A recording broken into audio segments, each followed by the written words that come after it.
man who thought DeepSeek was a porn website. Adam Carolla. Yeah, get it on. Got to get it on. No choice but to get them in mandate. You get it on. Thanks for tuning in.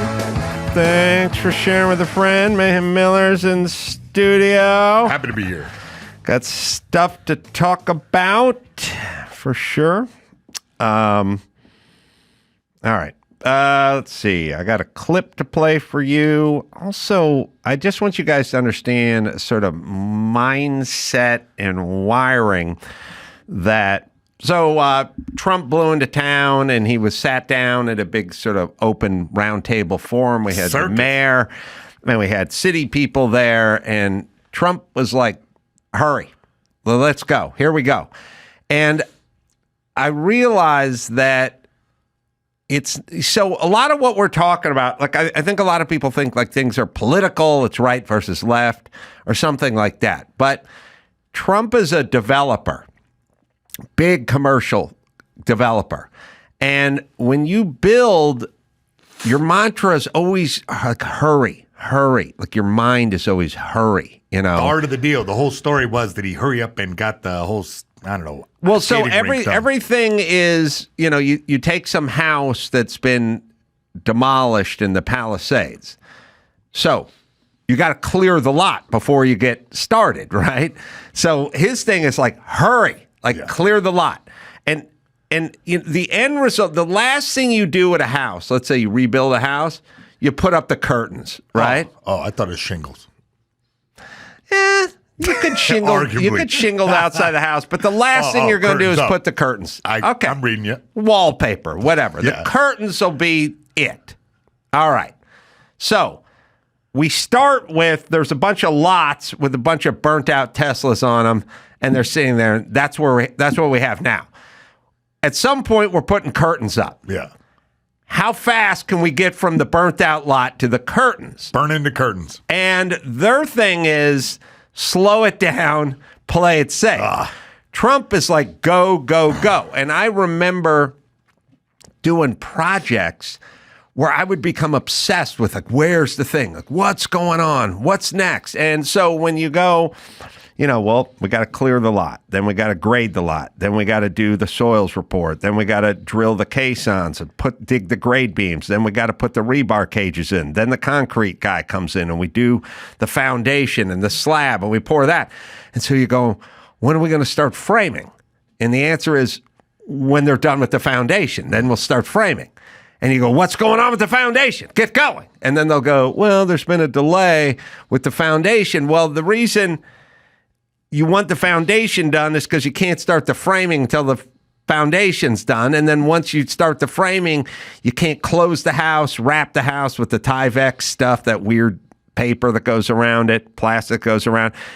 Can't get the drywaller in until the house is closed and sealed and wrapped with the stucco. So we got to get the stucco guys in, and we got to get the windows in place before we do the drywall. So it's just everything's before. Prerequisite. Yeah, what's next? Before what's next. And so the people that build are in a crazy hurry all the time. Now, what they're going up against is career politicians who are on basically island time. Slow it down. Never built the thing. No. Let's slow your roll. And I remember I was building this house up in above Lake Hollywood, and it was a big renovation. And I was just like, go. Can you guys, I'd say these guys, my guys, you want to work weekends? You want to make cash? You show up on weekends. I'll meet you here, you know? I was so nuts that I ordered these closet doors, but they weren't closet doors. They were mirrored closet doors, but they weren't mirrored closet doors. They were literally mirrors in big decorative frames, and I was going to swing them like closet doors. Yeah. And I came up with this idea, and I loved it. Because this house from 1929, most closet doors are aluminum framed, mirrored closet, bad track, aluminum track, you know. Or bifolding. 20s had that? Oh, it was just no, a remix, no, they didn't have it. The 60s. Yeah, 60s, 70s, all basically sliding mirrored closet doors are just shitty aluminum track and shitty aluminum frame, but I wanted a beautiful. Anyway, the point is this. I ordered these things, and weeks went by, and I kept going, when are they coming in? I want to swing those doors. I want to swing those doors. And the day I was going in to get hernia surgery, I got a notification that the mirrors had arrived. And you just shoved your guts back up your nuts and ran to pick them up? Shoved the guts and the nuts, picked up the router and the template, bro. And I remember, like, and they delivered the doors to the house. Yeah.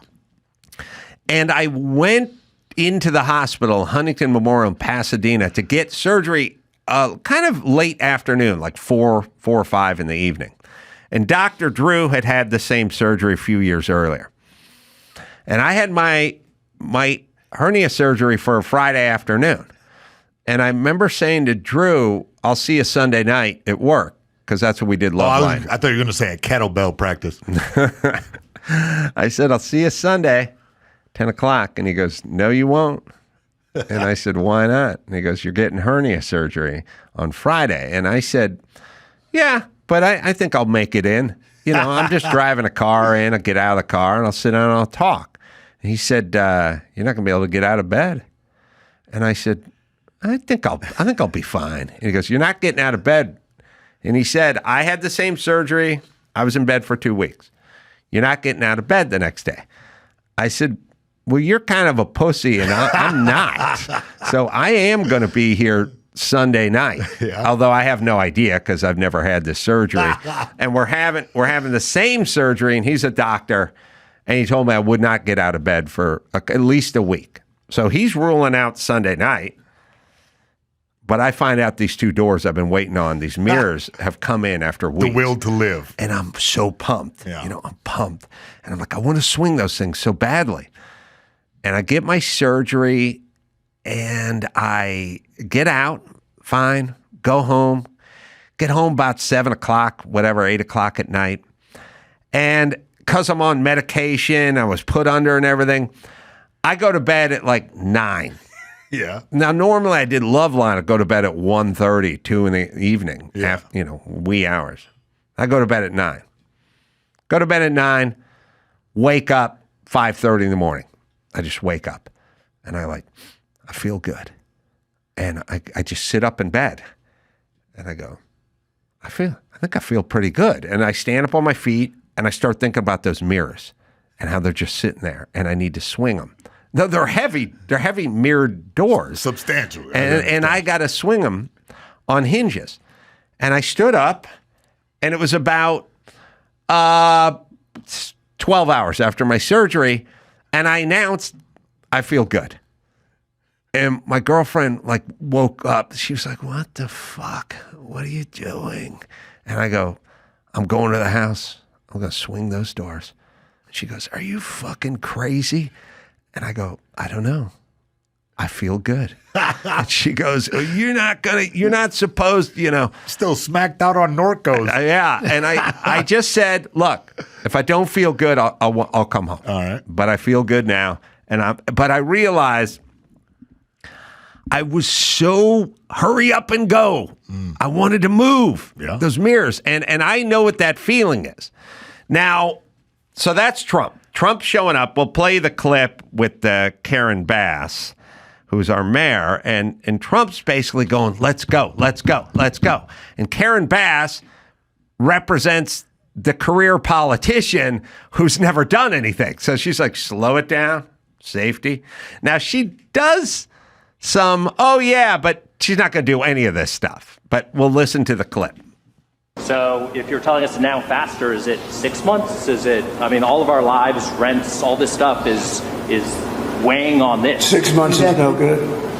And the number one thing that we are going to do immediately, and you will see this happen, is to clear out the debris. And we're concerned right now over the weekend because of the potential rain, but we are going to move as fast as we can, but we want you to be safe. You have emergency powers. Safe. Okay, this is what they use. Yeah. We all just got fucked by COVID because they wanted us to be safe. Now remember, They want what you want. They want your kid to be educated. They want you to return to work. They want the economy to thrive, but safe. We got to do it safely. Well, their idea of safety is shutting down schools for a year and a half. That's their version of safety. That's not my fucking idea of safety. Their idea of safety is closing down outdoor dining, but safe. But safe. Safe is what they hide behind when they start ripping away all of your rights and your sovereignty. It's all safety. They can't say it's because we're tyrannical and we're power hungry. Safety. I'm trying to figure out what benefit that you get. Is it that everybody gets paid all the way down to inspector and it comes back somehow? Her metronome has molasses spilled on it, and he's like, tick, tick, tick, tick, let's go, let's go. So one guy in the audience, like 6 months. By the way, they could tie, here's all they need to do. That in the fire, there were toxic materials that burned. By the way, there's toxic materials. In LA, you can't pump gas without a long sticker about being pregnant and pumping gas. Everything in LA has a sticker on it with everything's toxic. Yes. You can't do anything. Everything has a warning on it. So that's their whole thing, safety. So whatever was in that fire is toxic. So you can't just roll in and start mopping up on your own. You need certified hazmat remediation teams that are bonded. They need to pull permits. They need to be cleared with the city. That's where they're heading. Respirator. And that's where they're heading. Yeah. All right. But Trump's like, let's go. Now, what she's got to do is thread the needle between, we want you to all do it fast, but not really. We're going to hit you with a bunch of shit. But as soon as Trump gets on fucking Air Force One and leaves, that's when we're going to kick into action. Right now, we're going to sort of say what people want to hear, but there's more. Here we go, sir. Because of the potential rain, but we are going to move as fast as we can, but we want you to be safe. You have emergency powers just like I do, and I'm exercising my emergency powers. You have to exercise them also. I did exercise them. Because I looked, you have a very powerful emergency power, and you can do everything within 24 hours. Yes. And if individuals want to clear out their property, they can. No, they can't. No way. They won't let you do that. I don't think that's correct. Well, yes, but you know that you will be able to go back soon. Right. We think within a week. That's a long time, a week. I'll be honest. To me, everyone's standing in front of their house. They want to go to work, and they're not allowed to do it. And the most important thing is for people time. to be safe. They're safe. They're safe. You know what? They're not safe. They're not safe now. All right. The most important thing is that people be safe, which means the most important thing is we get to do whatever the fuck we want to do, and we'll tell you what you can do, because the most important thing is safety. No, the most important thing is not safety, but certainly not as you define it, bitch. You have different versions of safety. I race vintage race cars. You wouldn't do that yourself. That's not safe enough for you, but it's safe enough for me, and I'm an American, and I get to decide what's safe for me. That's the game. So no, none of this is safe enough for you. None of any of this. Opening up schools to 13 and 14-year-olds who weren't affected by COVID is not safe enough for you, bitch. It's safe enough for me as a parent, and it's safe enough for my kids because COVID doesn't affect them, but it's not safe enough for you. And opening up beaches and letting people paddleboard in the bay is not safe enough for your pussy ass. It's safe enough for me. And I'm a citizen and I pay taxes, but you're going to tell me when it's too dangerous. But according to you, everything is too dangerous, and that's the fucking problem. So if states had mascots, she'd be the nanny. She'd be the nanny. The mascot. The nanny. She'd be dressed like Mrs. Doubtfire. I was thinking, Aunt Jemima. I would say Mrs. Doubtfire with a helmet on because of safety. And then I kind of realized there's a temperament. There is a difference.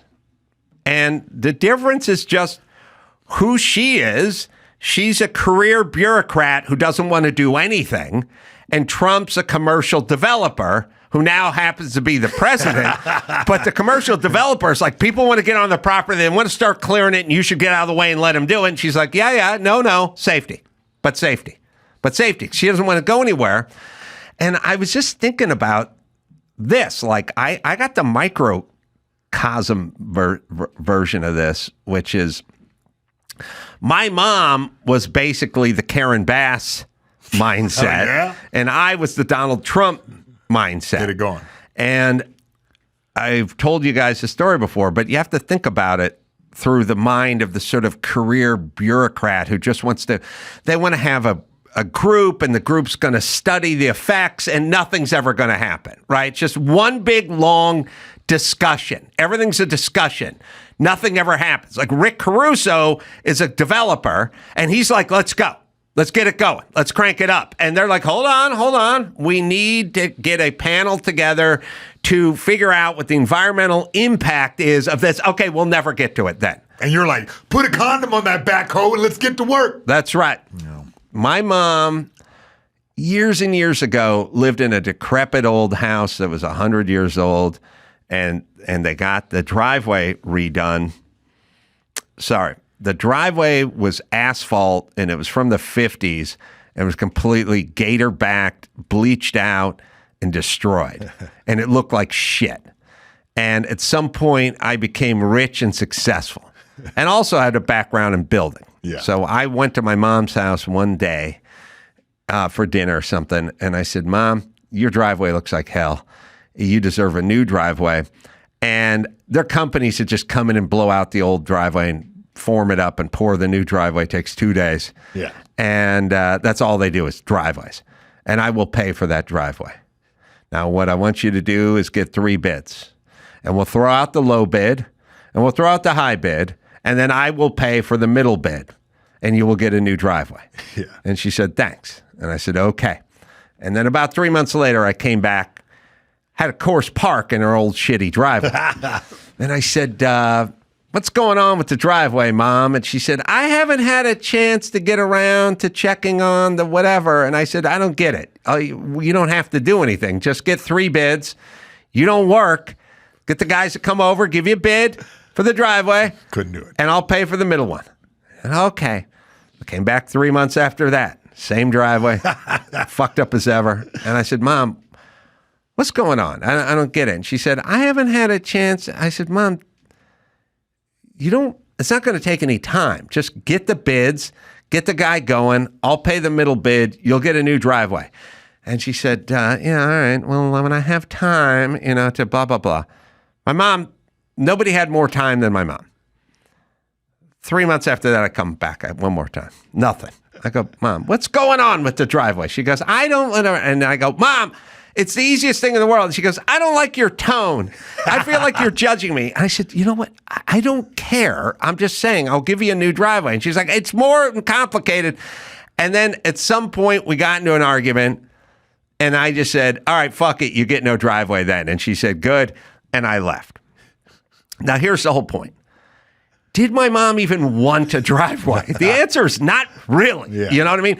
What does Karen Bass want? Do you think she wants you to have your house rebuilt in a timely fashion in the Palisades or Malibu? What does she want? What does the city council want? What do these perpetual yarn-spinning yentas even want? I know what Trump wants.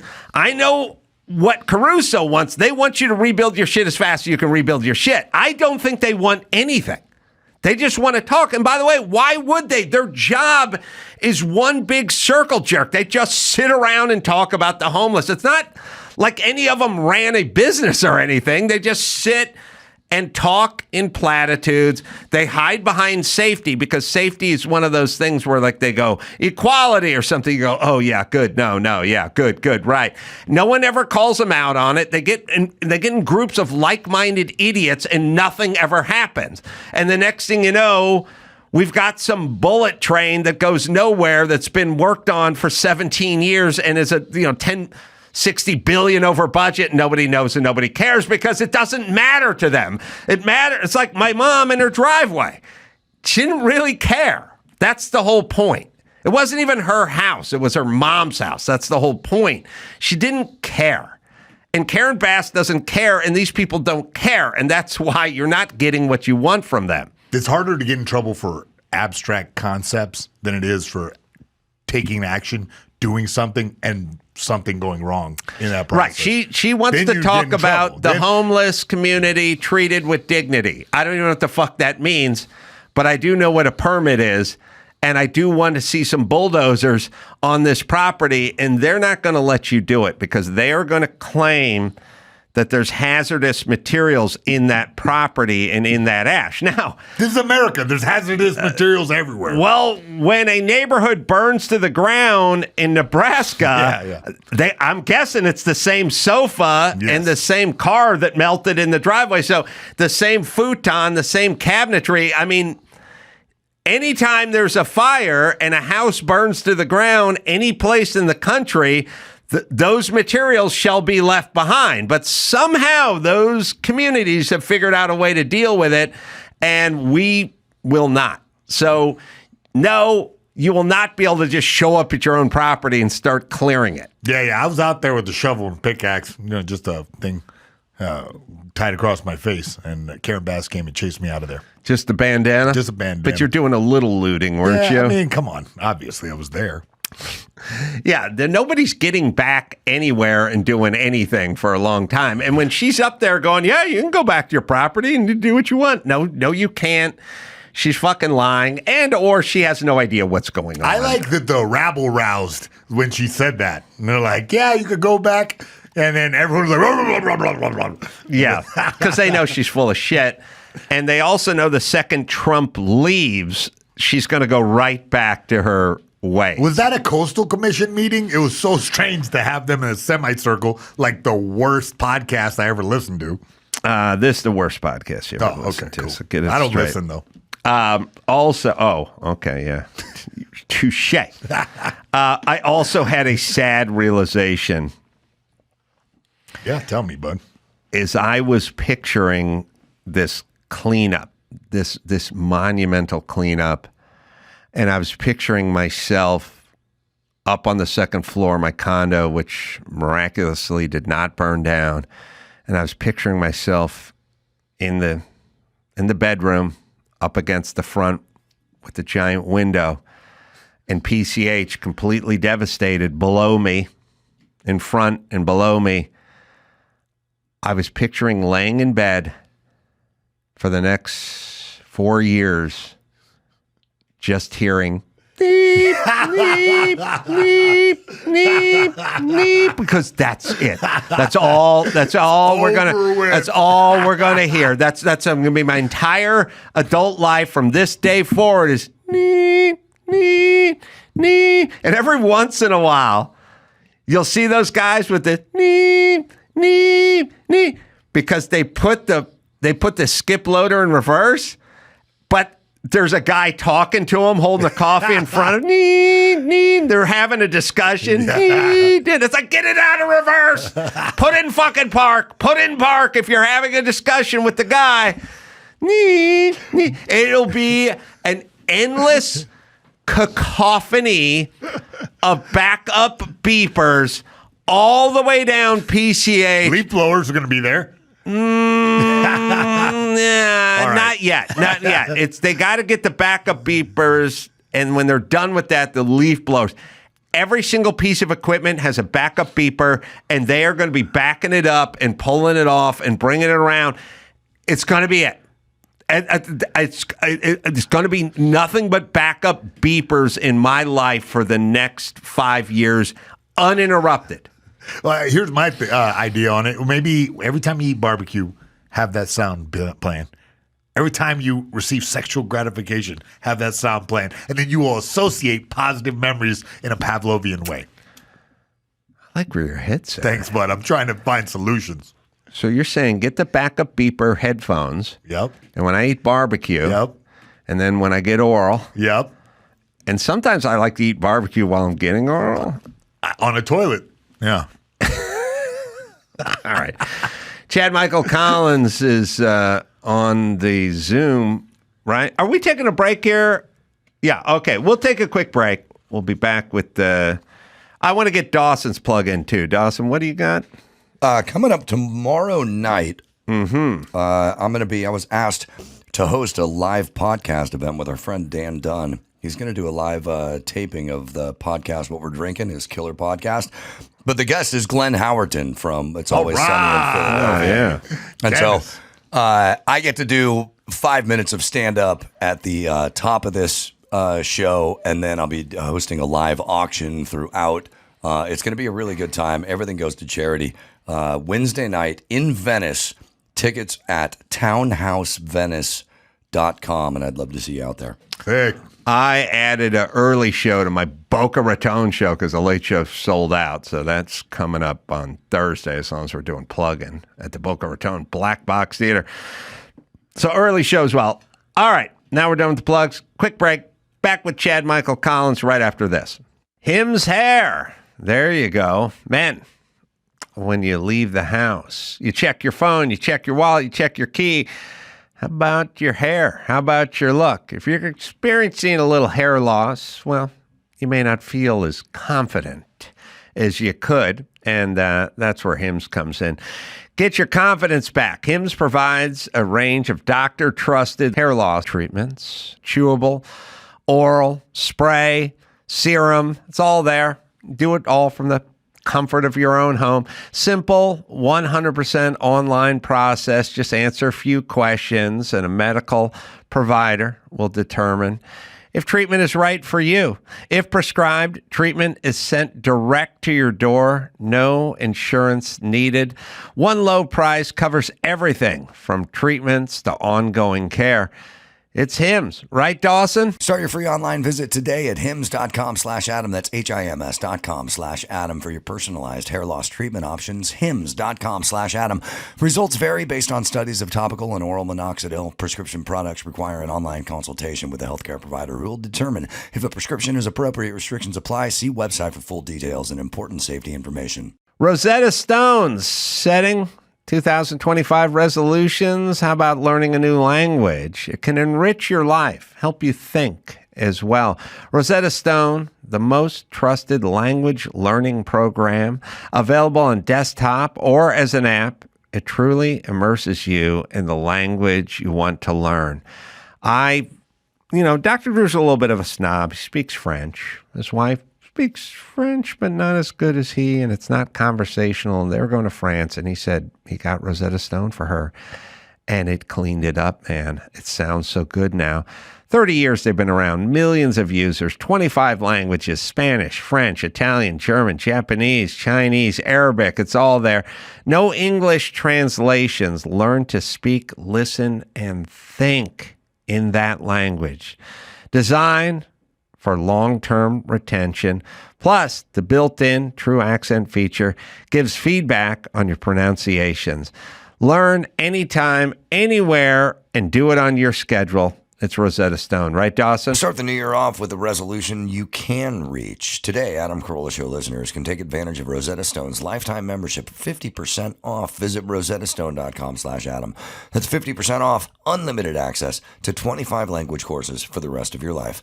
Redeem your 50% off at rosettastone.com/Adam today. It's time to check Adam's voicemail. Hey, Ace Man. Need your opinion on my black leather bracelet that I wear. It's not one that my daughter made in her preschool class. It's not one that's made on a remote beach somewhere in some foreign land. Doesn't have stringy things on it. It's just a nice, attractive black leather wristband. Let me know your thoughts. Get it on. You can leave us a message at 888-634-1744. I don't like bracelets on guys, but there are guys I like who wear bracelets, and I'll leave it at that, but the stringy ones I don't like. Chad Michael Collins is our guest. Sniper, The Last Stand is the name of the new movie, available for rent, or you can buy it on all digital platforms.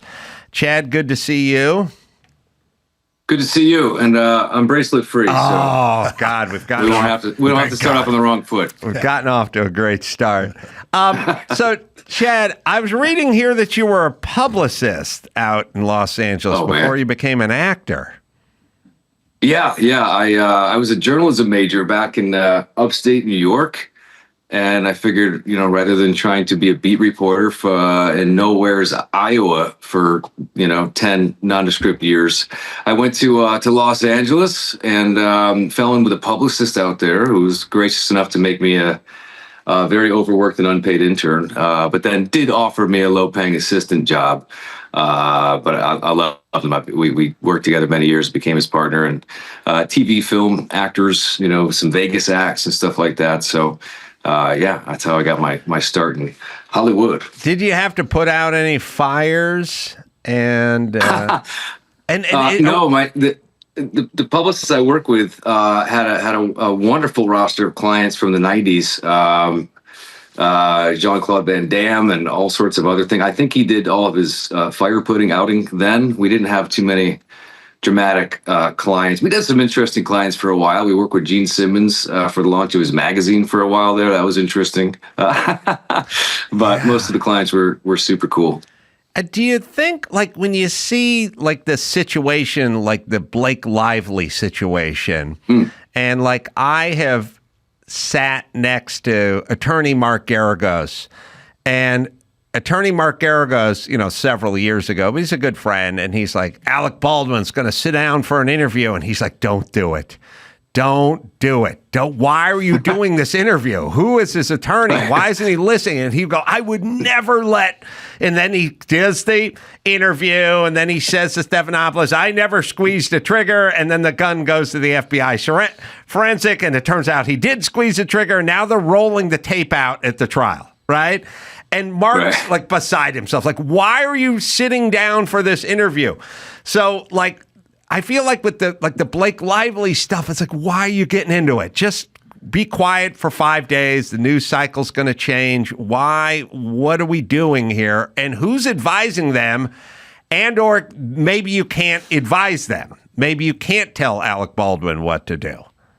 I mean, I don't envy the publicists at that level, because holy hell, what a shit show.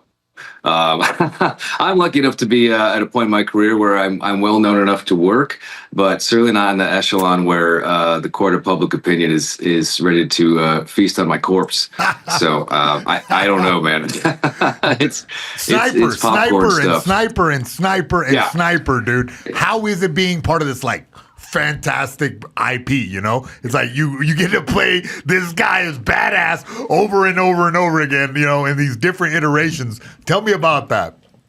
Yeah, well, I grew up with I'm old enough to have grown up and remember on TBS, the original Sniper with Behringer and Billy Zane, and that iconic movie. They did a couple of sequels, and then I guess they shelved it for 8 to 10 years. I had done another low budget movie, and the producer of that thought I was kind of a ringer for a young Tom Berenger. So we were in talks to do an origin story, but then it turned out to you're his progeny, you're his son. And so, this is the 9th movie I've been a part of, going back to 2010. So it's the gift that keeps on giving. How can you ever estimate any of this and how it would unfold at any point in your life? Do you know what I mean? Can you imagine just going, I'm going to be part of this iconic franchise back when you're working as a publicist? It just, you could never even imagine it, right? No, I never acted a day in my life, man. I grew up in a small town of 2,500 people in upstate New York, and I played football, basketball, baseball. Never did theater, never did drama club, didn't go to college for anything like this. It was just something that kind of fell into once I was in that business side of the industry. And just as a curiosity, just as a hobby, I was really into Band of Brothers and Saving Private Ryan and stuff like that. I just thought it'd be fun to be pretend G.I. Joe, even just as a hobby. And so I don't know. Here we are. Speaking of that, Sniper's great, but come on, man, tell me about Modern Warfare 3. How on earth did you get involved with that? How fun was it to be the voice of the video game? Did they do some motion capture on your face? I don't know what happened. They own my face, man. They own my face. But I think they pay me like $1,000 every year for the rights to my face, so that's cool of them. Sick. I wouldn't know. It'd be better if it didn't show up. But yeah, Modern Warfare 2019, I got to play one of the main protagonists, a character named Alex Keller, Echo 3-1, which is great, man, because I grew up on Call of Duty games. You know, I was broken in video games on the Nintendo generation, so I've been a gamer ever since. Yeah. So being able to be a part of an iconic, you know, global hit franchise like that, and then appear in a bunch of the sequels and still be a character that's not been killed yet is it's cool. It's nice to be part of a franchise or something that lives on. You find that your background in organized sports pays dividends later in life, which I've always, maybe I'm just grafting this onto you, but I Mayhem will speak to this too, but when you get a background in like a discipline and a disciplined sport and, you know, overcoming two-a-days and all the pain and all the whatever that goes along. All the puking. With all the puking and all the wind sprints and all that all stuff, it really makes more modern endeavors easier. But then the problem is you get ultra annoyed at people who feel unsafe because of X, Y, or Z, you know what I mean? Or explain to you why they can't do something, or they just go, you know, or they'll go, like for me, they'll go, I can't come into work. And I'll go, well, why not? And then they'll go, I'm not feeling good. And I'll go, are you going to sit up and watch TV today? And they go, yeah. And I go, well, then sit here and watch your computer today. You know, you're not a roofer. I don't get it. But you're very unsympathetic to super weak people who are full of excuses, right? Right. Yeah, I mean, I love the football reference. I know that's, you know, your background there. The two-a-days. There's nothing worse than two-a-days in August. Yes. Humidity of upstate New York, or, you know, God forbid, Texas or something like that. But I think it gives you a backbone. I mean, I recommend everybody suffer while they're young. Yes. Don't sign up for that shit when you're older. But yeah, I do think that, you know, it's not lost on me. You know, these are action movies. There's some hard days, rough days. Some stunts go wrong. You know, you're going to catch a case. You're going to chip a tooth. You're going to, you know, throw something out or spasm your back or, you know, what have you. But it's like, you know, you've already endured the worst. You've already suffered through much worse and shown that you can pick yourself back up again. So it's really it's not that big of a deal comparatively when you've suffered in that way. And I'm sure anybody with a military or a sports background, you know, they're built to different stuff for the rest of their life. So yeah, I do understand what you're saying about people needing a mental health day and stuff like this. I imagine it's just not something that occurs to me. Right. I imagine for the sniper movies, there's a training camp involved. You know, I've been through some of that Hollywood gun training where, you know, you flick the thing and look all cool with all that, you know. But, you know, tell me about that, like, for this movie coming up. Like, what was the training camp like? And, you know, I'm sure there's days where you got to look real huge and jacked, you know, shirt off day, and, you know, and then other times you got to do your gun foo correctly, right? Right. Yeah, I mean, we're kind of more grounded than the John Wick, you know, sort of franchise. Obviously, with the title being Sniper, you know, there's a lot of long range action, which are actually the easiest shoot days ever because you just sit there and bang out a bunch of parts of scenes of just not moving behind a scope. And it's quite a joy, actually. But we do. I mean, we're pretty modestly budgeted, and you know, but we do have great technical advisors. A lot of former military veterans who are incredibly knowledgeable that I try to, you know, just be a sponge on, because why wouldn't you? You know, a lot of actors let their ego get in the way of that, but I just pretend like I pretend like I'm Jon Snow from Game of Thrones. I know nothing, and just try to start from scratch with the humility, learning from people who've actually done it for real. So we don't get a ton of, like, you know, like a Michael Bay film, you know, 13 hours. We don't get the month, but we might get a day at the range. So, you know, you do what you can off the set to be ready for. I grew up around guns. I grew up in upstate New York, like I said, and I've always been familiar with guns. I was trained at a young age, shotguns, rifles, deer hunting, all this stuff. So I've been naturally comfortable because I've been educated and I understand it. I have experience with it. So, you know, for me, it's just a really fun part of the job. Pew-pewing, you know, for pretend. Like an American. Did you did you have some thoughts in high school about going to the next level in football or basketball or one of the sports you played? Was that a dream growing up? Not Not really, man. I really enjoyed it. I messed around a little bit playing in junior college basketball.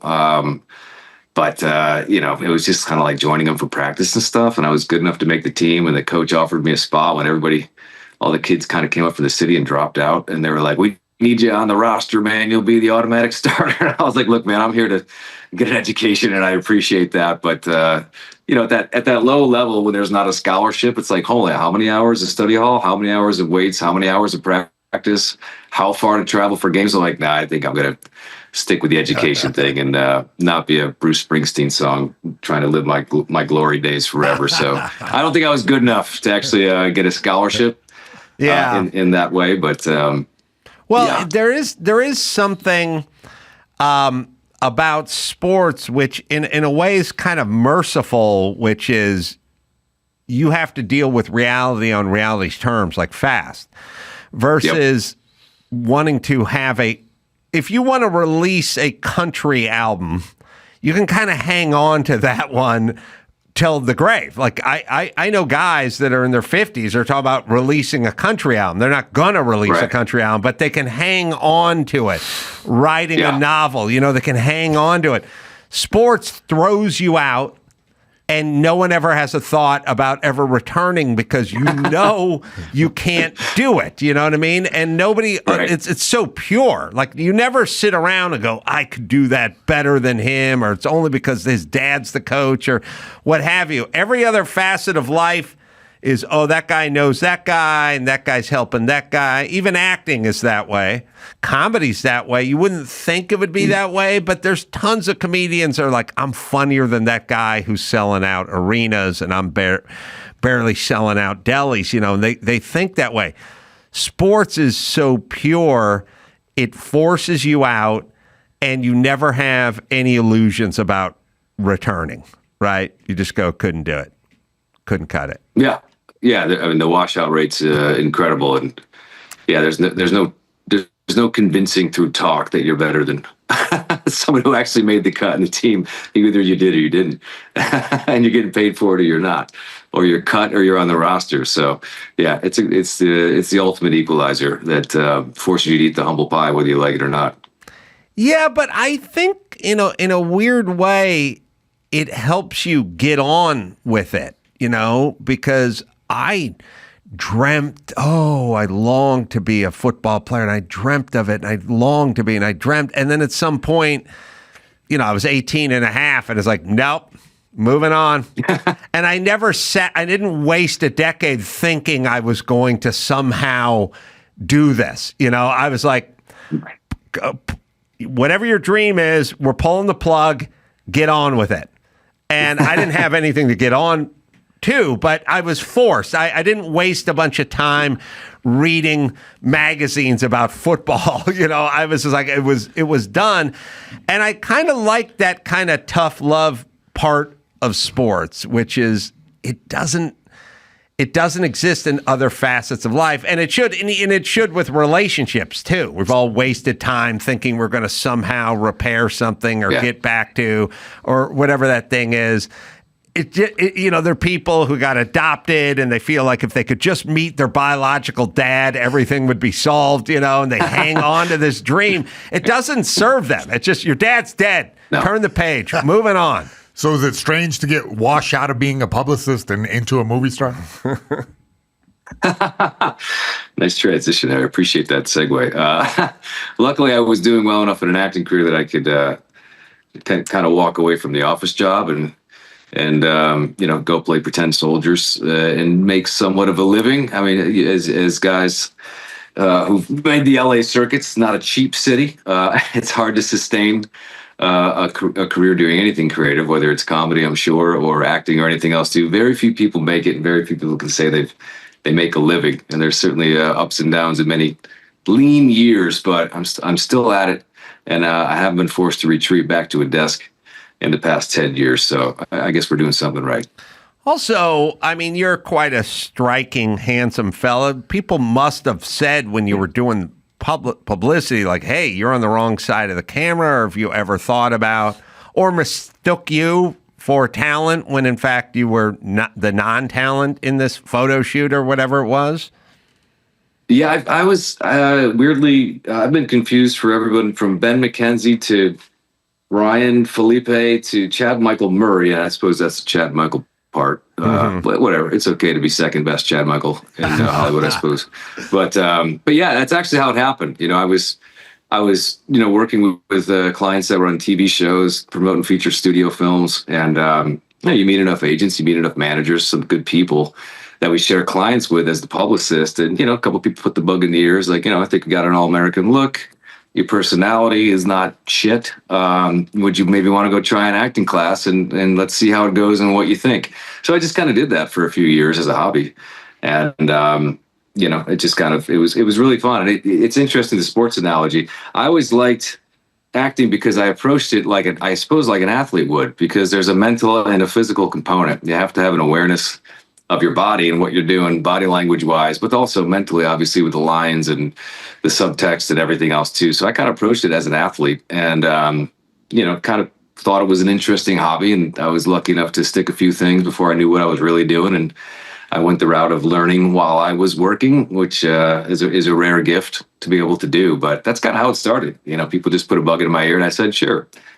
Why not? I'll spend $300 on this class. What's the worst that could happen?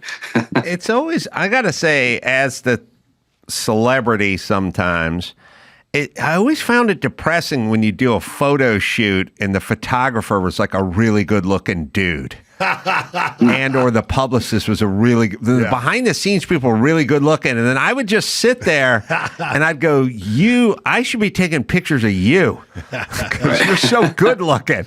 And I don't know why, but it's a little depressing when the photographer is really good looking. And for some reason, male photographer is a good-looking dude job. I do not know why. But I think because they're former models who are now turned 45 or 50 and they're not really model material anymore, but they still look like they were models.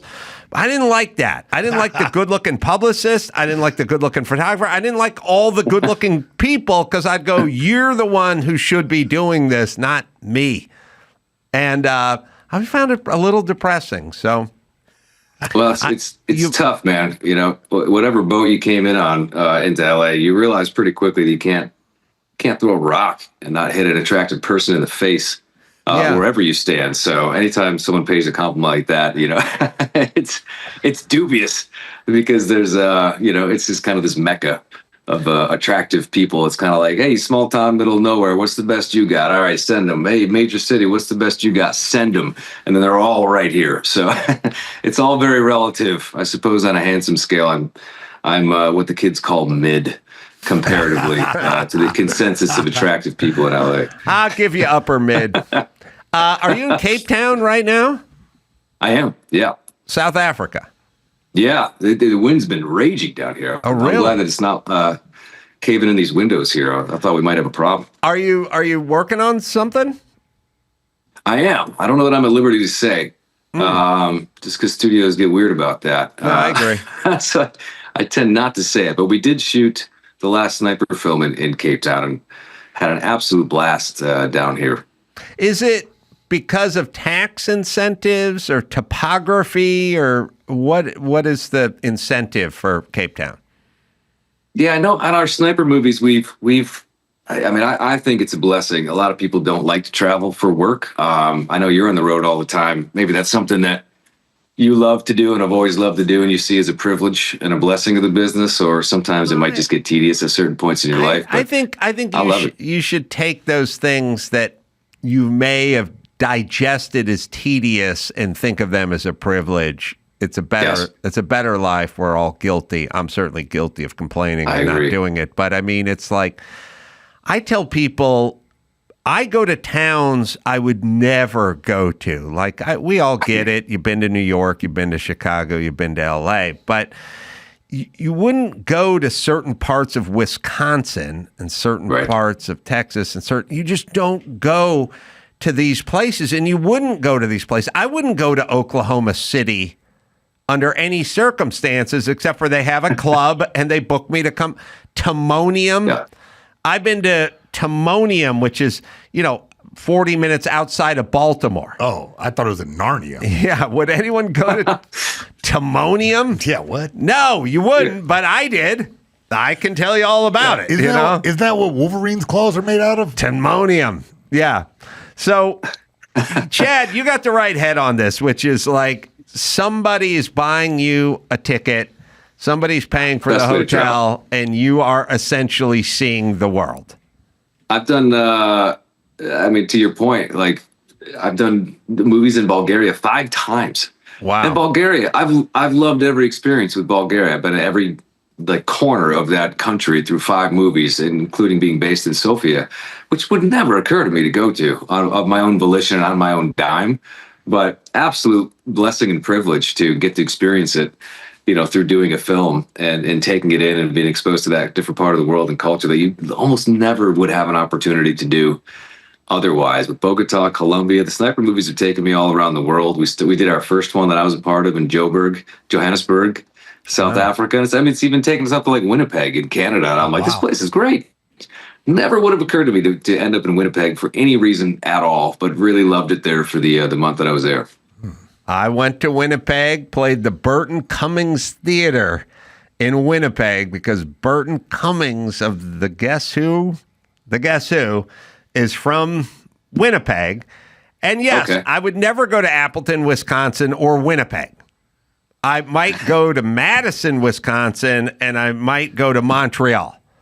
But I went to Appleton and Winnipeg, which I would never do, except for if somebody paid me to go there and play the Burton Cummings Theater, but so good. You've now been there, and you can say you've been there, and that's cool. Yes. And you're doing a international version of my local tour with Bulgaria and South Africa and where did you say Colombia? Where else did you go? Yeah, we were in Bogota, Colombia for one of them, which was wild, literally wild. But yeah, I do think it's like you said before. It's the and I don't wear the producer hat on these things, but it's tax incentive versus strength of the U.S. dollar versus possibly second world economy. There's a whole range of factors that people that are much better at math than me kind of figure out and crunch numbers on, and away we go. Passport stamped. Yeah, I know. It was funny. The only thing I remember about Winnipeg is when I checked in my hotel. It's always funny when the guy's checking in goes, I'm not supposed to say anything, but there's a big celebrity up the hall. And I'm like, all right, well, you must be telling other people there's a medium-sized celebrity down the hall from the big celebrity, right? Like, we all know you talk now, right? He goes, Samuel L. Jackson is in Winnipeg shooting, because they were shooting it like they were in Chicago. The movie was supposed to take place in Chicago, but Winnipeg was cheaper than filming in Chicago, and that's when I learned my lesson about tax incentives. Chad, let me give you a plug. Sniper, The Last Stand. It's available for rent, or you can buy it on all digital platforms. So wherever you go, you can check that out. Chad, it was great to talk to you, and I hope when you come back to LA and come in and see us in person. I love that. I was so sad to get on a plane and miss the opportunity to rap with you guys in person, but I appreciate the time. I'm big fans of you guys and enjoy the show. And gosh, talking to you makes me want to go back and rewatch Crank Anchors. Well, when you come back, come in and we'll definitely press the flesh. All right, man. I'd love to. Thanks a lot, guys. Michael Collins, everybody. All right. We're going to take a quick break. I'm going to do a one-on-one with Kelsey Grammer right after this. Huel. Now, Huel dropped off a case of their amazing product and said, could you hold it in your hand when you do the read? And I said, yeah, that's what I do. Then I looked around and I'd consumed all of it. So I am Huel-less at this point. But do not worry.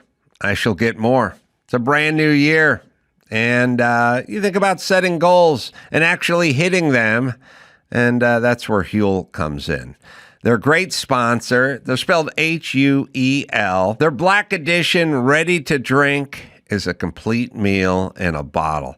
High in protein, low in sugar, packed with all the nutrients you need to perform at your best. New customers can try it out at a 15% discount plus a free gift. using my exclusive offer code Adam. So that's 15% off and a free gift. Just use the code Adam. You know, you get up in the morning, maybe feeling a little sluggish. Maybe you don't have everything in the tank you need in the tank. Maybe it's depleted a little, and that's where Huel comes in. Drink one of those bad boys and get going on your day. No prep, no cooking. Just grab the Huel. Well, it's like your most convenient meal. Take it in the car. That's what I do. Tastes like a milkshake, and it's low in sugar. It's Huel. Right, Dawson? Get 15% plus a free gift for new customers with the code ADAM at Huel.com. Start your year off strong with Huel. Nutritionally complete meals in minutes so you can focus on what really matters. Here's a memorable moment from the Adam Carolla Show's Ace Awards archives. I like that. La la la la. Ah! Bushy. La la la la. Ah! Pussy. Yeah. Keep it clean, Douglas. She got a bushy pussy. Yeah. All right. Hold on a second. Bushy. All right. I like to stick in my let me let's just lay it down. Just go ahead and have fun with it. Lay it down, and we'll see if we can go back and kind of clean it up. I'm having a lot of fun, but you keep interrupting. Yeah, I'm sorry. Asshole. I'm sorry. No, I don't do that on your show. Well, you talk all day, you say things. I don't go, hey there. Your opinion don't mean shit. Maybe this tour thing isn't a great idea. Well, no, it is a good thing if you give me a chair, you asshole. Right. Take it from the top. Yeah, take it from the top. Bring it the treble up a little louder. Bring the treble. So I can hear my voice, and maybe you could have shut the fuck up. Now, for some new memorable moments, let's get back to the Adam Carolla Show. What the hell was that? That's Joe Coy. Yeah, Joe. I know his voice. I had this notion of Joe Coy as Bung Lu Su trying out for the band The Floaters. I think that's where it came, because in The Floaters, in that song, they talk at the beginning, like old R&B songs, they would talk, Intro. And then The Floaters like, my name is Leo, and I like, no, The Floaters would be like, they introduce it, I don't know, find the beginning of The Floaters. And then the guy like, my name is Kevin, and I'm a Virgo, and I like a woman who speaks her mind. And at some point, classic bit. But you know what he liked in a woman? He could beat with a flip-flop. Yeah. So then I would play the engineer who auditioned it. That's how it worked. Mm-hmm. A classic. Mm-hmm. We got some news. I could jump right into it. Yeah, jump right in. Yeah, Trump ends Fauci's security detail and says he's feel no responsibility if he was harmed. Yeah, President Donald Trump ended the federal security detail for Anthony Fauci and the infectious disease expert who advised him on the COVID-19 pandemic. A person familiar with the matter said on Friday. Here's Trump. All right. But you can't have a security detail for the rest of your life because you worked for government. Yeah, we'll see what happens. Would you feel partially responsible if something were to happen to, say, Dr. Fauci or John Bolton? No. They all made a lot of money. They can hire their own security, too. All the people you're talking about, they can go out. I can give them some good numbers of very good security people. They can hire their own security. They all made a lot of money. Fauci made a lot of money. They all did. So if they, felt that strongly, I think that certainly I would not take responsibility. Now, I'm interested to hear how you find on this. I think they should be provided security. On the other hand, these guys were destructive, and Fauci was destructive, and Fauci fought Trump and tried to undermine Trump, and so did Collins and many of the others, and basically did the opposite of whatever Trump said, and got involved with gain of function in a lab in Wuhan and lied to everybody, and he got pardoned for a reason. He's pardoned for a reason. It's not because Trump is vindictive. It's that he did a bunch of illegal shit and lied to the American people and tried to fuck Trump up and undermine him. So Trump doesn't give a fuck about this guy that tried to fuck him up in essentially the last election. So I get that part, but you still have to provide. Do you think the climate security. is as such that maybe there is a danger for someone to go after Fauci? Because I think that's a bit extreme.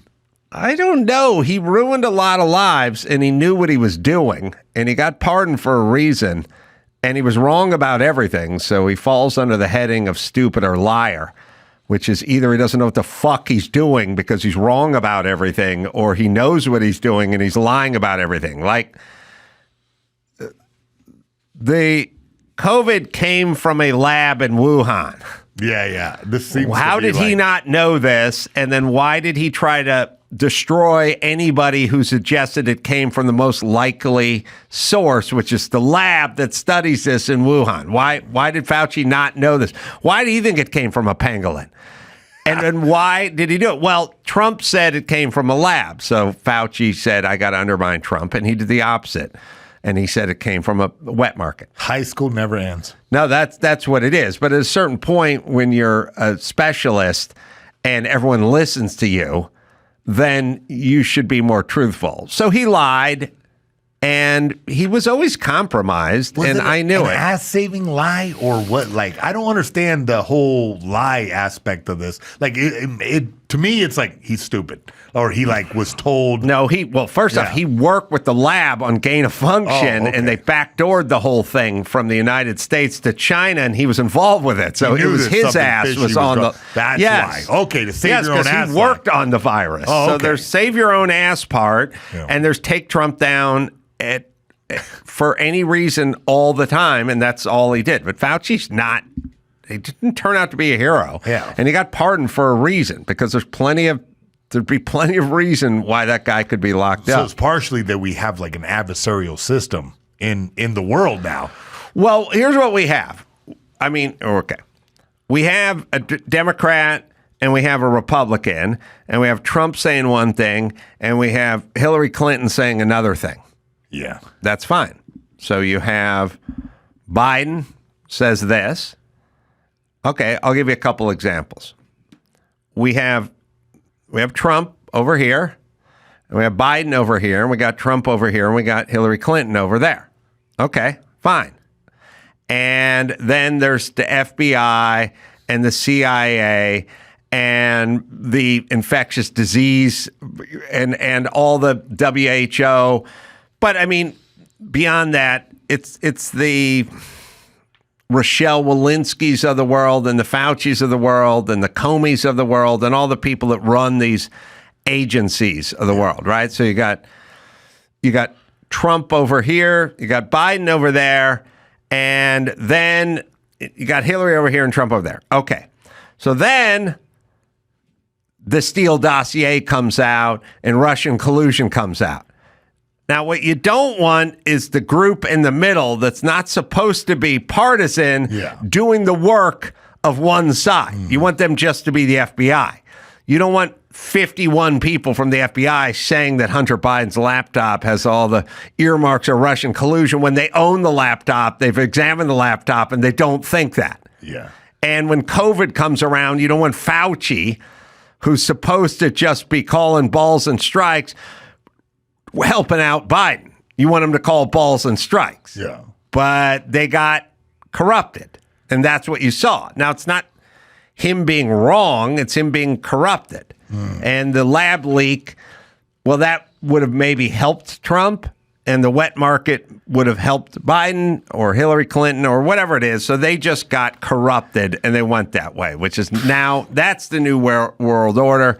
And that's not where you want to live. Damn. Yeah. Yeah. But also, you should strip the security clearances of the 51 guys who put together a paper saying that Hunter Biden's laptop was fake, because those people can no longer be trusted because they lie. Yeah. That's all I'm saying. Yeah. Okay. So screw Fauci. By the way, early money on Fauci. I told everyone he was corrupted. I told everyone he was compromised super early on into this process. And then I said it's only going to go one direction, and it's not going to go good direction for Fauci. That's it. He'll die. He'll be a millionaire. Idiots will still have his candles, but he did not help. He was corrupted. He's not a good dude. Well, moving on from Dr. Fauci, Jewel apologizes for disappointing fans by performing at RFK Jr.'s inauguration event. She says, "I'm so sorry." She's opened up about her choice to perform at Robert F. Kennedy's ball honoring Donald Trump's inauguration, explaining that her commitment to addressing the nation's mental health crisis transcends political divides. Who does she have to apologize to? The Who wants her? LGBT. We have some footage of this. Oh, we do? Yeah. I was And I am so sorry that I caused pain. Pain to retarded Especially in my people. LGBTQIA plus community, because you guys are treasures. Oh, Jewel. You make the world a better no, you place. don't. No, you do. You've made my life. Well, maybe a your better life, place. not this guy's life. All right, Jewel, don't cave, sweetie. Oh, sweetie. It's so But they buy sad a when lot they of cave. Spotify downloads. I bud. guess. A But dream lasts for so long, even after you're gone. Hey, dude. It's so sad. Yeah. Don't cave. No, they have to cave because, look, when you're selling records to a particular group of people, you better, you know what I mean, like edge towards their direction a little bit. I like Jewel. Jewel should just own it. She She'd be like, agreed it's to a gig. perform. I just got paid. Well, not only that, but Kennedy's trying to get, red dye number 17 out of your Fruit Loops. Give him a fucking break. Yeah. She's kowtowing to the. Now, I didn't even know this now, and I'm the news guy. LGBTQIA plus. So they're adding on more syllables to this thing. And they're not worried about Kennedy, though. They're worried about Trump. I think so, yeah. Like they take it as her kowtowing Trump because it was at his inauguration ball. So I guess that's where we are in America, where you can't even play for the president. There's that clip I was talking to Dr. Drew about, which Joe has somewhere that I liked, which was small town in Wisconsin was focused on flying the gay flag through the Trump administration. But I thought this encapsulates everything for me, which is there's a big story about, are they going to keep the gay flag up? It's like, that's not going to, you hanging a beach towel on a piece of extruded aluminum, it's not going to prevent any hate crimes or do anything to anybody. By the way, so people think, oh, so what do you care? I care because the symbolism. It's the symbolism. You go, look, we could either fortify this school with metal detectors and security guards to prevent school shootings, or I could put a sign that says this is a hate-free zone. And if I do the hate-free zone thing, then we don't need the metal detector. And I'm like, okay, you're putting yourself and your students in danger because you're making proclamations that don't have anything to do with anything. LA was on fire because we made a lot of good vibe proclamations and then we burned to the ground. I'll play this clip because it's a town in Wisconsin. And they want to fly the gay flag, but they want to keep the community safe. But the flag doesn't save anybody. Anyway, it's a story. Here it is, and it's basically saying we're now at a crossroads. Would you like to go nuts and bolts? Would you like to go pragmatic? Would you like to get shit done, or would you like to fucking have a bunch of symbolic discussions about a flag that someone invented 10 minutes ago that does nothing to save anybody or protect anybody? But here we go. Right now, Verona is taking the symbolic step of flying the Progress Pride flag for the entire year. Wow. It's partly a protest of the Trump administration. JT Siskowski asked Verona's mayor if the city is planning any more direct resistance to the federal government. Flying Verona a flag. Mayor Luke Diaz tells me that the city is trying to actively avoid picking any fights with the incoming Trump administration because the city still wants to receive subsidies and grants from the federal government. But he says recognizing marginalized communities with the Progress Pride flag was not an area he was willing to compromise. The flag's presence outside of the Verona City Center and other municipal buildings is a direct reaction to the incoming Trump administration, Diaz says. Powerful people clearly targeting a community, and I think that can send the message to people who might, also want to target that community. All right, who's targeting the gay community? What is going on? These are such narcissists. No one gives a fuck whose dick you suck, retard. Get the fuck on with it. And by the way, if you guys got aqueducts, I hope they're full. And if you got fire extinguishers, I hope they're full. And if you have a fire department, I hope they're competent. That's the shit you need to focus on, not targeting the marginalized community that you invented. It's 2025. There is no more. Move the fuck on. But we'll play a little more. Sorry. that community that this is okay, that's acceptable, and this is our chance to push back on it. At this December meeting, the Verona Common Council voted to display the Progress Pride flag for an entire year.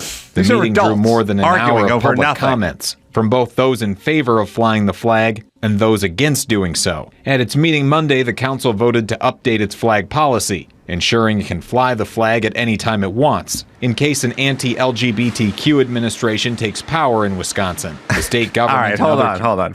I don't know what you mean, an anti-gay administration takes power. It doesn't mean anything. Pause it. But here's the thing. There is not an infinite number of minutes in the working day. So you can either dedicate your time to some public safety thing that actually exists, or you could make up shit about marginalized communities and have endless meetings on it. But if you do that, whatever the real safety issues that are in your community, that are in every community, will be ignored to the extent that you spend time on the other thing that doesn't exist. Abstract concepts are taking over time. That's what Los Angeles is. We were spending so much time painting the gay colors on the crosswalk, which are now burnt in the fire.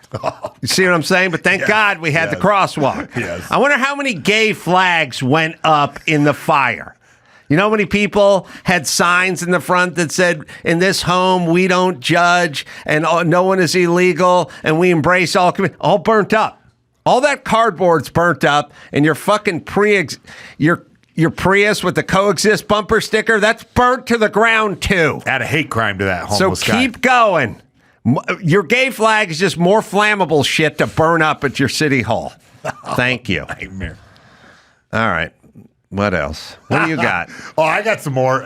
Look, Billy Ray Cyrus' son claims his dad is threatening legal action after an open letter asking him to get help. Here is the open letter. Dad, my message was beyond loving. I could be extremely honest about a lot more, but I didn't want to put your business out there like that. Did you guys see Billy Ray's performance? Yeah, that's the big one, is that during the performance, he had technical difficulties, and everybody was saying he was lit AF. He was... We'll put the sound in here, but... I'm going to take my horse to the old town road. I'm going to... Oh, God. Show must go on. Take my horse to the old town road. I'm going I can't no more. Y'all can put your hands together now like that. If you encourage about, keep going. They told me to kill as much time as possible, so... Check. Hey, is my guitar still on? I think they cut me off. Is my guitar on, guys? A lot of technical difficulties. I don't hear my guitar anymore. Yeah, these all around the performances. Yeah. Where's everybody at? Check. All right. Is anyone back As a there? performer, how do you feel about this? I think he could have done a few more things. Maybe you should take an improv class. I had a little dreidel. I made it out of clay. Now, come on, everyone now. And when it's dry and ready, you know the words. Come on, Trumpers. Oh, dreidel. Everyone now. Oh, dreidel. I made it out of clay. And when I'm gonna punch Miley when I see her. Damn it. Well, look, Trace, his son, was kind of outed him. Wait, can we hear it? Let me hear it a little more. Take off his hat. But it ain't playing, man. Tech guy comes out. Yeah. I guess it's dead. You know what? Hell, just snap your fingers. That's okay, bud. That's okay. You can tell the world you never was my girl. You can burn my clothes up when I'm gone. Oh, they keep breaking? Oh, yeah, this is my karaoke go-to. Just what a fool I've been. And laugh and joke about me on the phone. There you go. You can tell my own. All right. Go back. Hey, okay, so it seems physically like there's something going on, right? Lose a lot of weight, a lot of hair, a lot of beard, a lot of scars. And the sound of his voice, like he just gargled gravel. Yeah, you sound like Whitney Houston. Similar. And this guy... I shouldn't throw stones. You sound like a this songbird. Yeah. Soulful voice. Oh, my God. You sound like Dinah Shore and Rosemary Clooney all mixed into one. A lot of chamomile tea. Yeah. I agree that something seems wrong with this cat. Yeah. And I agree that his son probably should reach out to him. I don't know if he needs to do it publicly. But that's what I'm saying. He did it publicly, and then Billy Ray threatened to sue him. Yeah, for some reason. And then Billy Ray turned around and said he's praying for the family amid drama. Yeah, he's calling for peace among some family infighting, sending prayers to one of the kids accused him of sending a legal threat. Well, so it's back and forth to these guys. Look, is anyone ever wrong when they say, look, this guy's in bad shape, he's abusing drugs, listen to him up there, listen what he looks, see what he looks like. Is anyone ever wrong? I mean, is it ever like, hey, no, I didn't do it. I'm fine. I have an alternate point of view. We're all ears. Billy Ray Cyrus is essentially a one-hit wonder. Achy Breaky Heart. That's true. Well, he's got the second one with the collaboration with. Oh, that's right. Yeah, Right. Okay, but I get you. I don't think he was a very good singer to begin with. That I'm with you. I'm with you on that. And when he's on stage completely naked like that with no effects on the microphone, no bands, no backing tracks, no vocals, nobody behind him, his flaws are going to shine through. Now he may be completely on drugs, but I think that's his voice. I don't think, No, it's not. It's not the aforementioned Whitney Houston. No. It's something. Yeah, I agree. There was no there to begin with, so there's nowhere to go here. But also, when guys who were kind of stout guys seem drawn and very, emaciated. He was always a lanky guy, but he was thick. I don't remember. He was fuller. Yeah, when you see Achy Breaky Heart. Yeah. He was a thicker kind of lantern-jawed guy who was a robuster sort of dude. Sure, but he was in his mid-30s at that point. I know, but the point is it's not all about me, but I'm 10 pounds heavier than I was when I was 30. Most guys kind of thicken up as they go along. The one they don't shrivel. I mean, you shrivel at the end. But he ain't to that point yet. He's something is. This isn't a guy who just has a few beers at the end of the night. That's not what he looks like. No, I think that may be truck or something. Yeah, you're right. Going on. Do we have any achy break? He was kind of as I recall, he did Achy Breaky Heart in a wife beater, right? So he was kind of like buff, but it's still a lanky dude. Well, lanky. Regardless. Maybe some help is necessary, but I don't think that stuff should be aired out in public. Yeah, it's too late. Talking to one another. Like there's some, estranged. It's strange. Like how many reasons? I know, yeah. Are there any? Well, not any, but it doesn't happen that often, I don't think, where adult children and adult parents are completely estranged without some.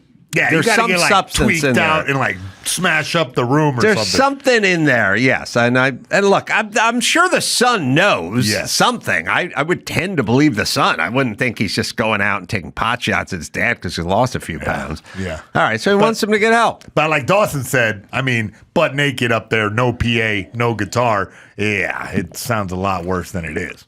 No, I agree. Bungalow Sue sounded better. Are you ready to clutch your pearls with a shocking news? Pee Wee Herman star Paul Reubens comes out as gay in a documentary after his death. Gay from the grave. Yes, posthumously gay. He did. Yes. He said in an interview. In this documentary, a two-part docuseries, Pee Wee as himself, which made his debut on Thursday night at the Sundance Film Festival. Yeah, he talked about, I was out as you could be, and then I went back into the closet, Reubens says in the documentary. My career would have absolutely suffered if I was openly gay, so I went to great lengths for many, many years to keep it a secret. It's not shocking, right? No, not at all. But what movie, what porno. What was playing at the porno movie house that he got caught in Dade County beating off in? Because that's the tale of the tape, right? I under-researched this, but I'm assuming it was homoerotic in nature. If it was never really discussed, although, do you know there used to be a franchise of movie houses for X-rated films, and they were called Pussycat, right? Yeah, I've heard of that, yeah. You've heard of that? I've heard of that. My friend Zeb worked at one. He used to get me in free. All right. So I'm reading, I'll tell you. So let me lay it out. All the Pussycat theaters have been closed because somebody invented a VCR and porn tapes, and guys could sit in the privacy of their own apartment and watch pornography without jockeying for elbow room with other like-minded gents who were beating off in the seat next to them, right? Yeah. So soon as the VHS tape and the VHS recorder were introduced, the Pussycat theaters, and you can look it up, Joe, there must have been... It was a big franchise. Pussycat Theaters, at the height of their powers, 1973, they probably had 250 locations or something. It was a lot. Yeah. There was a couple Pussycats out here. Okay. Only one remained. Unless Hollywood. Yeah. Oh, yeah. Now you're talking because fellas want to go with like-minded gents and watch other fellas beating off. You get it? Yeah, it's a team sport. Right. So they were playing gay adult entertainment, and that one did great business. Yeah. That one remained. The one in the San Fernando Valley, my buddy Zeb went for the heterosexual guys. That was gone immediately. Yeah. So it would kind of make sense, according to the county sheriff's office, 3 detectives went to the XXX South Trail Cinema to watch the audience that was watching a triple bill of Catalina 5-0, Tiger Shark, Nurse Nancy, and Turn Up the Heat. So I guess we'd have to figure those ones out. This sounds straight titles to me. Nurse Nancy and Turn Up the, 5-0 Tiger Shark and Catalina Tiger Shark and Nurse and Turn Up the Heat could be ambiguous, but Nurse Nancy sounds like there's a theme there. And so what year was Pee-wee in this? Because again, people would say, look, you're a rich guy. You have a VCR at home. You have a DVD or CD, DVD player. Thrill of the game. Why not? But it's only to meet other dudes. Yes, exactly, yeah. But if it's a straight place... No. Maybe just to watch other dudes? I don't understand this. I don't know, but the fact that in modern times a rich guy, went with other fellas to a place... and pulled this honker out and whacked it. 91. I mean, who didn't have a VCR in 91? I know, yeah. We did, and we were poor. We did, and we were poor. Stupid. My dad bought the Beta instead of the VHS one. So chose the wrong one. Yeah. Yeah. Anyway. It looks like all of them are straight porn. Really? Yeah. Do you scrub through all of them, all the minutes? Byron has all of them. If you want to watch okay, great. Oh, wow. Perfect. That's a nice way to start the scene. All right. I guess that's Tiger not straight Shark, porn right there, but yeah, all right. It's women lesing off. Yeah. All right, we got it. The point is. So what was he doing then? I don't know. He was confused. All right. So anyway, he came out from the grave. Yeah, came out from the grave. Yeah, he had. The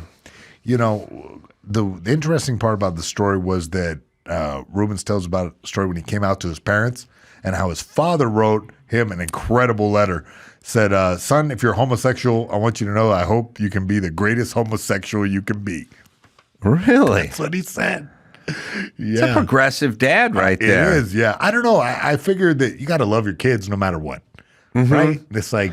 Oh, listen, if I was gay, my dad would have been like, nah, all right. Like, that's more information than I needed, but whatever. Do whatever you want. My dad wouldn't have cared at all if I was gay, and my mom would have been happy about it, and my grandmother would have been over the moon. Really? Yeah. Oh, that's right. They would have liked it. Yeah. They would have liked, because it would have been more currency for them. Social currency. You know, like Hollywood asswipes whose kids transition and they weave it in. My son is transition. I was like, okay, hero. All right, attention whore. Yeah. We get it, narcissist. You keep, every time you talk about your son who transitioned, now your daughter, or vice versa. They get some sort of social standing in their retarded world from that. Now, you and I wouldn't, but in their world and the circles they run in, they would. And my grandmother would, it wouldn't matter if I was a celebrity. I would be known as her gay grandson, not her celebrity grandson. And if your son was gay, I'd assume he'd be like, yeah, he's gay. And it would be over with. Yeah, I would have thoughts maybe about, I don't know, grandkids, or like, are they adopting, you know, or like, how would that work? Yeah. And I'd probably have a preference that I wish he was heterosexual, but not enough to really do anything about it. Yeah. Okay. And I'd just kind of live with it, you know. I would hope he was a top, you know. But that's about it. Yeah. That's about all I've got with that kid.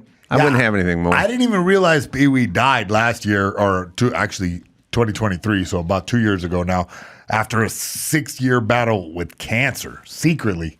Yeah. He just didn't even know he was sick. So this is at Sundance. And this is a doc, and it'll probably be bought, maybe end up on Netflix or something. Yeah, I'm very interested in it, to be honest. He's like, Pee Wee Herman was like part of my childhood. Like, he was like the funny host of the kids show when I was a kid. Yeah. And I remember him going through that scandal and being like, oh, kind of shocked that, oh, okay, well, gay people are just Wait, how old sometimes. were you when that happened? 10. Oh, exactly. So it was like shocked, and everybody on the bus was like, "Oh, Pee Wee was spanking his monkey," and I'm like, "All right, like, oh wow, what is that?" Like, I didn't even understand what. That's a lot to process as a 10-year-old. Exactly. I was well into adulthood, so it was just kind of neither here nor there, and I lived out here, and I didn't worship the guy and anything. And then later on, I'm telling you, it was like a fever dream. I was at. Like, as Pee Wee was coming back into the fold as a regular member of society, I was at like this weird house party where he sent his first tweet. Yeah, it's really? Yes. What? So I know my childhood dreams was like in a bizarre, and I don't know. Tyson Beckford was there. I told you so many times. Tyson, good looking black guy. He is. Yeah. So, Pete, you were 10. I know when you found this out. Yeah. It's very shocking to me because I just kind of figured out what jerking off is. So I was like, oh, okay. So he was doing that? I was trying to think. I mean, we probably all made that guy's beating his meat jokes, you know, way before we were even beating our own meat, but it was still a thing we did, you know? Yeah. And I had somebody, I've always been curious about this. I had someone tweet me the other day when I said, you know, oh, you're accused. I may have cut the cheese, but you licked the knife, right? Yes. And then somebody said, oh, they grew up in Vermont. And they're like, we had that one too. Yeah, I know. And how did it make it here? Where were you when Pee Wee Herman got caught jacking off in the theater? And where were you pre-internet? Like, how did stuff get around? How did the rumor of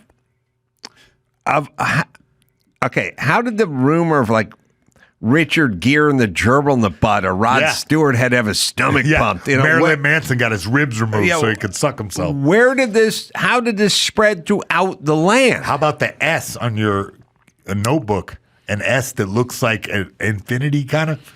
You talking about a peachy folder? Yeah, I guess. But everyone drew the same S. We talking about that orange peachy folder? I don't know. Oh, you don't know what a peachy folder is? I don't even know. Sorry, I missed that era. You guys remember peachy folder? Oh, yeah, Trapper Keepers. No, we but had I know the Stussy S that Jason's talking about. The S, right? Stussy S. Stussy stole it? No, dude. That one's for the streets. It was the other way around. Oh, really? No. It's been documented over and over again. We're going to get to the bottom of this. But yeah, it's an S that everyone draws like this. You go like that, and then make a little S like so. Mm-hmm. You don't know what I'm talking about? Yeah, Corolla? I kind of do, but I'm older than you, and I miss the. I come from the Peachy folder. Yeah. Dawson, find me some good Peachy folder art. There's the S. There's the S. The Peachy folder art was they had people running track, and people playing football, and people doing stuff. Oh. And like, find me the ones, Dawson, where the track star were vatos chasing the other guy with a knife. Like, we would everyone would take their Peachy folders and they would take them and they would art them up. Oh, there was like Peachy folder art. And I don't know why, but there was the track star, which is, by the way, 3 white guys. By the way, everybody depicted on this Peachy folder is a white athlete back when we could do such a thing. You need a little diversity now. And then somebody would do a serious artist rendition of it. They would take the guys running track and they'd put a bandana around their head and they'd take the baton and they'd make it into a knife and they'd do a whole sort of inner city Chico and the Man version of this stuff. And I was never skilled enough to do it, but you were Trapper era. I was Peachy folder era. I don't know if you put in Peachy folder art, Dawson, is there? Yeah, we're coming up with stuff. We're just trying to find the right one. All right. Yeah, I would publish that coffee table book, which is Peachy folder art. Did you wrap your books in shopping bags? Man, they made us like do ours in like I guess it was newspaper or Sears catalogs. You had to like chop them up into a. It wasn't a brown bag. Yeah, sometimes. Yeah, brown bag. Yeah, that was when I went to army school. But but like the regular schools didn't give a shit. They had state funding. Oh, really? Yeah, they just throw your books away next year. God, it was such a waste of time even issuing me a book. I never took them out of my locker. My locker had fruit flies. So I left fruit in my locker, and it got fruit flies. It was such a waste. I was so warehoused. I just played football, and that was it. All right. Well, if we can't find it, though I have seen it before. Peachy. I've seen the Peachy art. It does look classic, I gotta say. I don't know what you'd plug in. Peachy folder art, any kind, any modification will work. I just want to show Mayhem. Yeah, all right. The chick playing tennis has a huge afro and hairy legs and is wearing boxer shorts. Like that's all we had.